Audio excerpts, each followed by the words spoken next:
Fala galera, bem-vindo para mais uma aula de História. E hoje a gente vai dar continuidade à aula do Egito.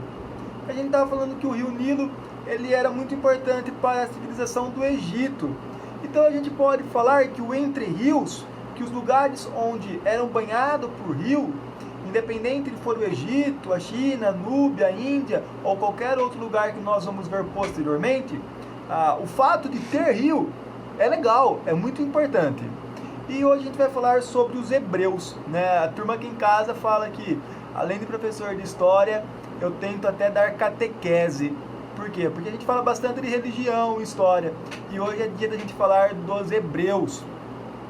Ao contrário dos egípcios, os hebreus, eles não eram politeístas, eles eram monoteístas, ou seja, eles tinham apenas um Deus. Enquanto os egípcios e outras civilizações tinham vários deuses, os hebreus tinham apenas um Deus. E sim, né, eles também funcionavam com a teocracia. Eles achavam que o governante ele era escolhido por Deus. Teocracia, o que é teocracia, Gabriel? Teo, Deus, deuses, e cracia, poder, beleza? Os hebreus, eles foram um povo semítico da região do Levite, no Oriente Médio. Que mais? Os hebreus falavam hebraico, né, que pertence a um grupo de língua afroasiáticas. Bom, falando da religião, os hebreus, eles são mencionados no Velho Testamento da Bíblia Sagrada. E eles são muito importantes para o decorrer da história da Bíblia. Eles têm como pioneiros, né, como os primeiros grandes nomes, Abraão, Isaac e o neto Jacó. Diz a história, né, a história bíblica, que o povo hebraico, ele saiu de um lugar chamado Canaã para ir até o Egito. Canaã era uma terra meio quente, meio seca, onde o único rio era o Rio Jordão. E o Rio Jordão, ele não tinha um fluxo de água tão grande. Então, por causa da seca, os hebreus saem de Canaã e eles vão peregrinando, andando até o Egito. Lembrando, o Egito, Rio Nilo, agricultura. Por quê? Porque a margem ela é úmida, porque o Rio Nilo transborda. Quando os hebreus estão no Egito, eles se tornam escravos, e eles são escravos por cerca de 400 anos, se eu não me engano.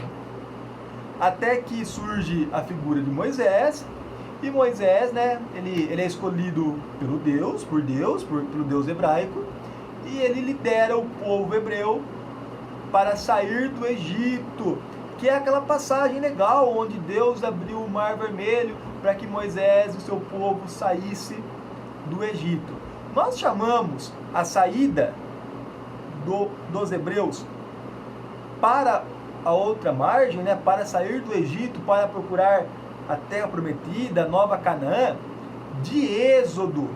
Lembrando que Êxodo é um dos livros da Bíblia, beleza? Mas não pensem que quando saíram do Egito, os hebreus simplesmente chegaram na terra prometida. Não, segundo a própria Bíblia, eles caminharam por mais 40 anos até chegar em Nova Canaã. Mas Gabriel, essa Nova Canaã realmente era nova? Não, é a mesma Canaã, né? Então eles voltaram para o lugar onde eles tinham saído há 440 anos, mais ou menos. Quando chegaram lá, Nova Canaã, ela foi comandada por juízes e políticos religiosos. Eles começaram assim a instalar uma monarquia.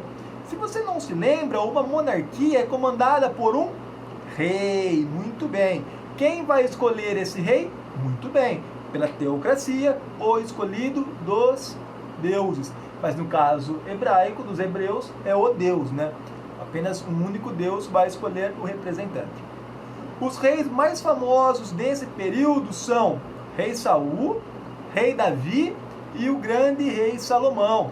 Bom, eu não, assim, no momento eu não lembro de nenhuma grande história assim do Rei Saul, mas o Rei Davi é aquele pequenino que derrubou o gigante Golias, que se tornou rei, que fez vários e vários salmos da Bíblia.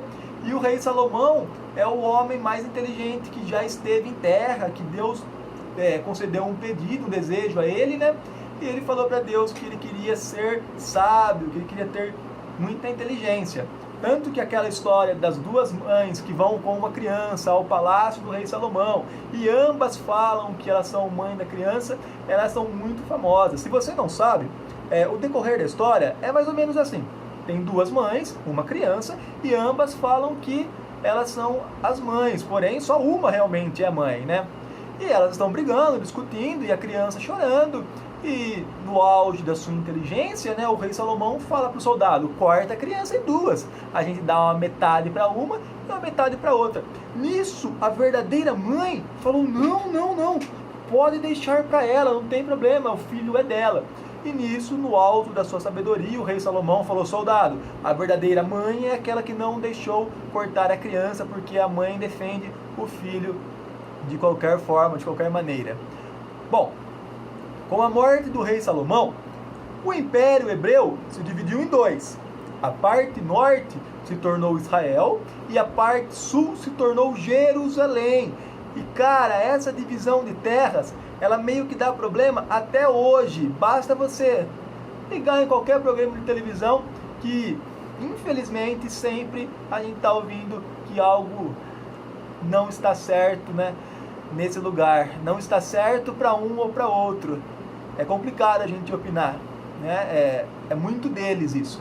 Bom, galera, essa foi a aula sobre os hebreus. É uma breve aula e a gente volta logo logo falando de China, de Índia e da Núbia, continuando o Entre Rios. Valeu, galera, até o próximo vídeo e é nóis!